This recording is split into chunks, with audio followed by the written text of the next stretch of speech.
Good morning friends. आपण पाहत आहोत सिम्प्लिफाईड इयरबुक 2020. यामध्ये बघा आता फोर्थ पार्ट अपलोड केला मी. फिफ्थ पार्ट पाहूया. सक्षम 2019 काय आहे तर पेट्रोलियम संरक्षण संशोधन संघटनेची PCRA महिनाभर चालणारी वार्षिक लोककेंद्रित मोहीम आहे ही. सक्षमचे पूर्ण रूप काय? संरक्षण क्षमता महोत्सव. याचा कालावधी 16 जानेवारी ते 15 फेब्रुवारी असा आहे. टॅगलाईन इंधन संरक्षण की जिम्मेदारी जनगण की भागीदारी. टॅगलाईन काय त्याचं? इंधन संरक्षण की जिम्मेदारी जनगण की भागीदारी. उद्देश आहे पेट्रोलियम उत्पादनांच्या संरक्षणाबद्दल आणि त्याच्या विवेकी वापराबद्दल लोकांना जागरूक करणे. PCRA ही संघटना पेट्रोलियम आणि नैसर्गिक वायू मंत्रालयाअंतर्गत कार्यरत असून तेल संरक्षणाला चालना देणे हा त्याचा मुख्य उद्देश आहे. सध्या नवउद्यमीच्या व्याख्येमध्ये सुधारणा केली.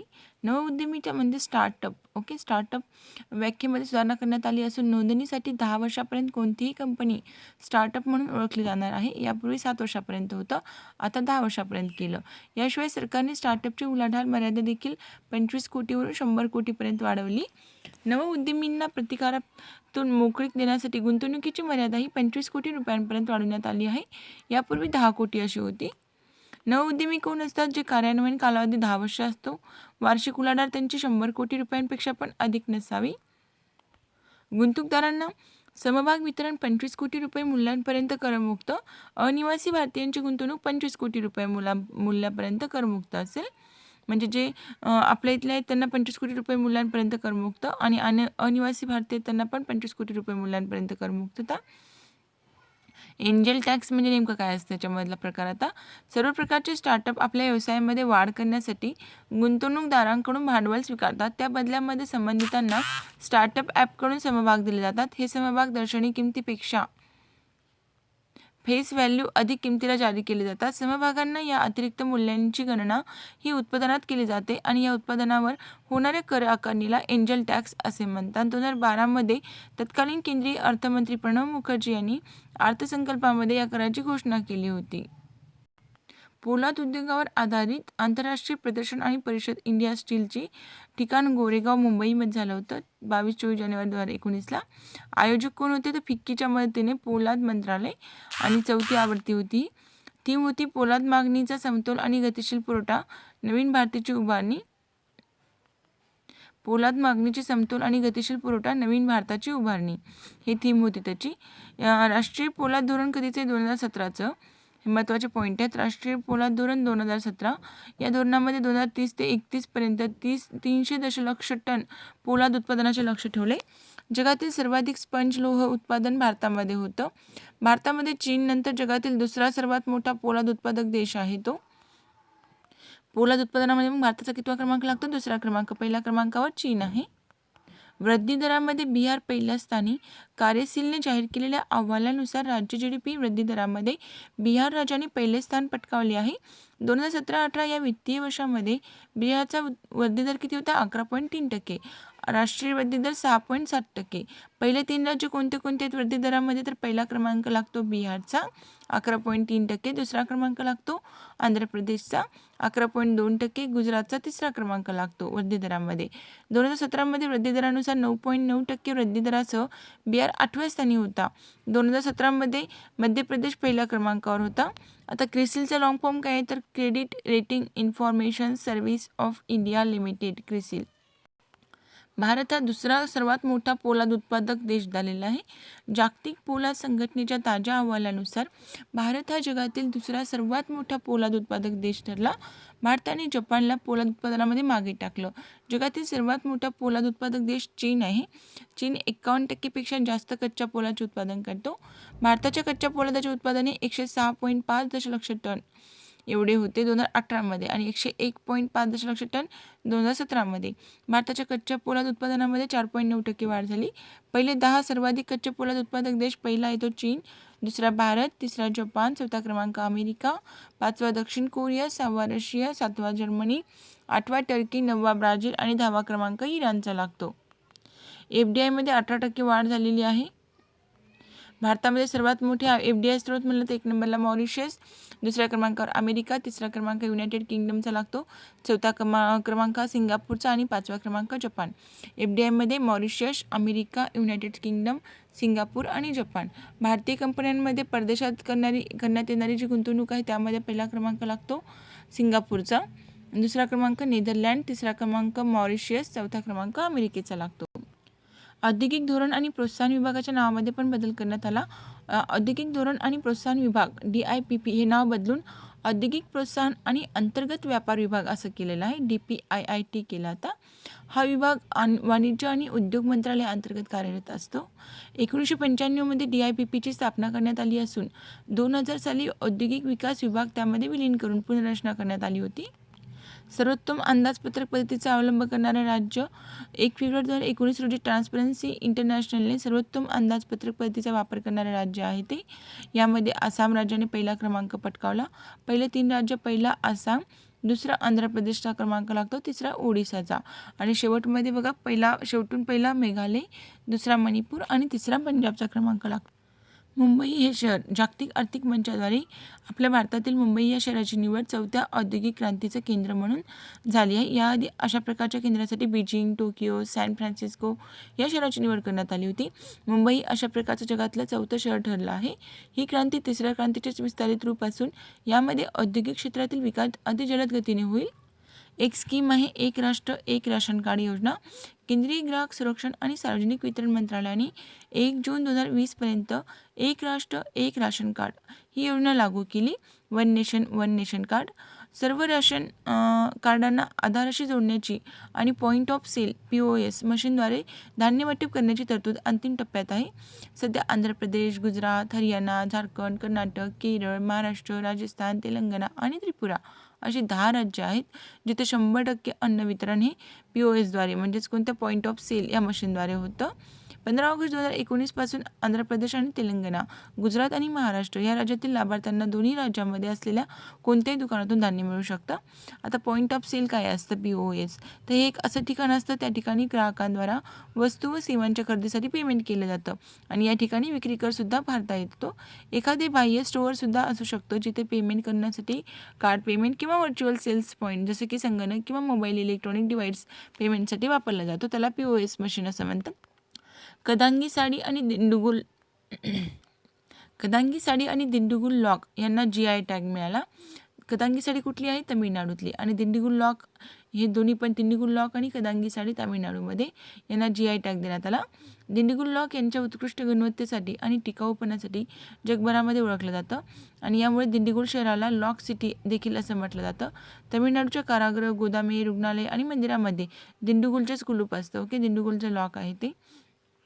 शिवगंगा जिल्ह्यामध्ये संपूर्ण कराईकुडी तालुक्यात कदांगी साड्या तयार केल्या जातात आणि ह्या साड्यांना नाही का या साड्यांची लांबी किती 5.10 मीटर ते 5.60 मीटर एवढी असते. सुती साडीचा वापर उन्हाळ्यात होतो. यांना नाही का कोणता टॅग मिळालेला आहे? GI टॅग मिळाला. 2019 मध्ये GI टॅग कुणाकुणाला मिळाला बघू आपण. कुर्ग अरेबिका कॉफी आहे ते. कुर्ग अरेबिका कॉफी कर्नाटक राज्यामध्ये याला पण GI टॅग मिळाला. वायनाड रोबस्टा कॉफी केरळमधली Wayanad robusta. Chikmagalur arabica coffee कर्नाटकमधलीच. Araku valley arabica coffee Andhra Pradesh आणि ओडिसा. बाबाबुंदगिरी अरेबिका कॉफी कर्नाटकमधलेच आहे ते.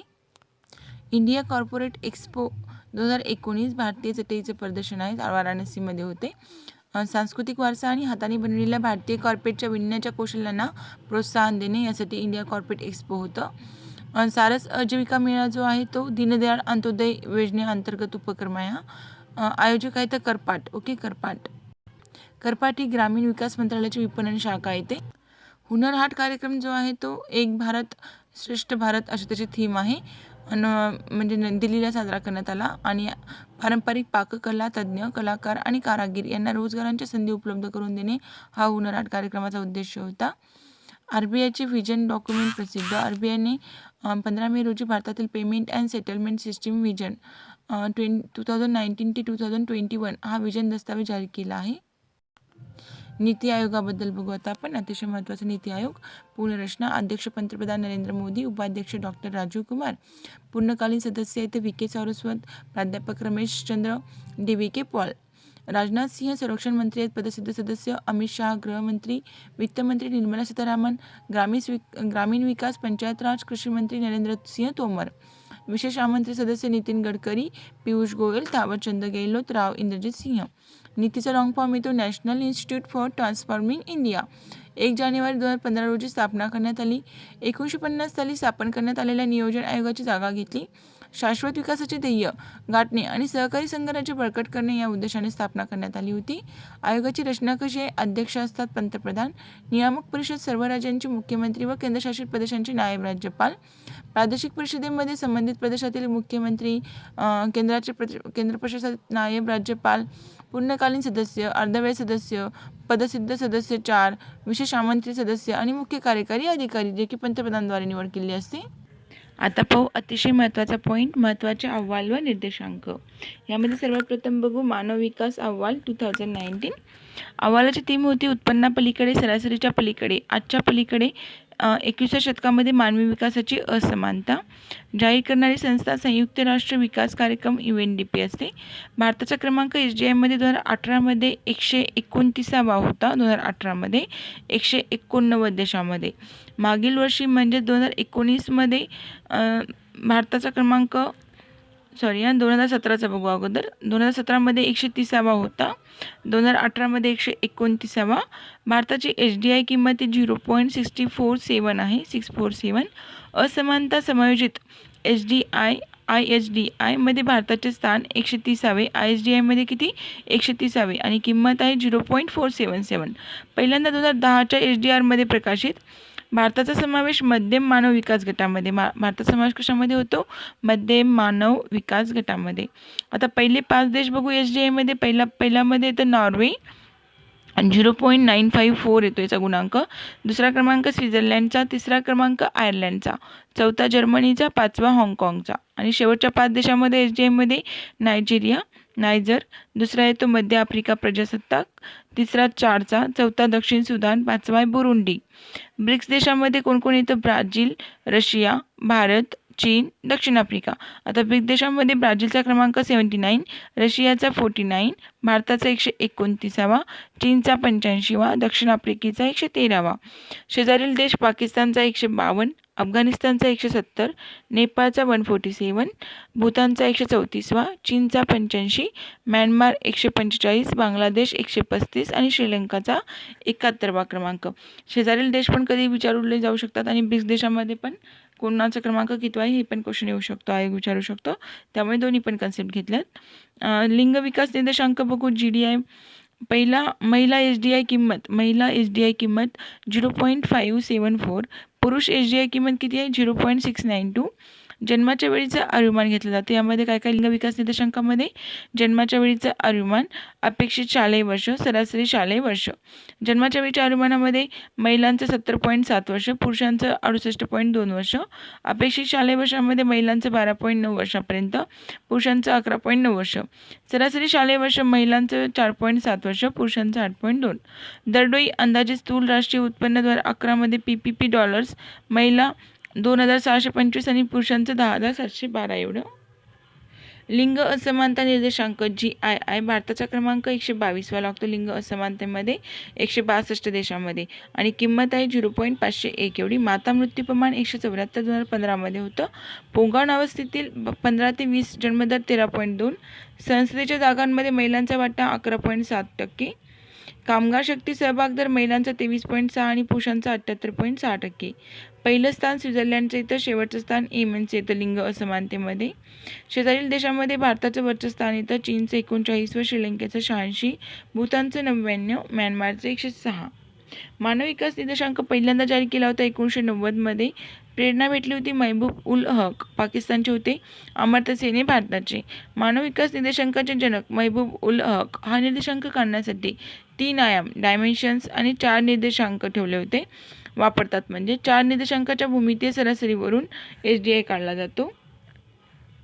आता SDI काढण्यासाठी जे 3 आयाम वापरले जातात बघा, कोणते कोणते आहेत? एक पहिला आहे आयुर्मान निर्देशांक, दुसरा आहे तो शिक्षण निर्देशांक.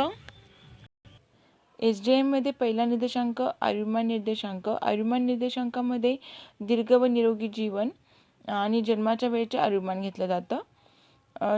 शिक्षण निर्देशांकामध्ये ज्ञानमध्ये बघा सरासरी शालेय वर्ष आणि अपेक्षित शालेय वर्ष असे 2 गट पडतात.